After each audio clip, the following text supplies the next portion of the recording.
মহিলাটা দেখতে পাচ্ছেন, এই মহিলাটা হচ্ছে যে মানে সৌদি আরবে আছে না কিছু গরিব, যে ঘর বাড়ি নাই, রাস্তায় ঘুমায়। তো ওইরকম আর কি, যেমন ওই বাংলাদেশে আসে না যে তারা অনেক গরিব, তারা থাকতে পারে না, রাস্তায় ঘুমায়, তেমন আর কি। এই মহিলাটা সেম তার বাচ্চা নিয়ে যে মেলাতে ঘুমায় আর কি। মনে হয় মহিলাটার কোনো ঘর বাড়ি নেই, তো এই জন্য এই মেলাতে পার্কে আইসা ঘুমায় আর কি।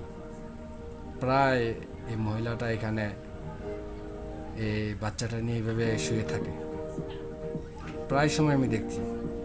তো হঠাৎ করে একটা ভাবলাম যে এটাকে একটা ভিডিও করি,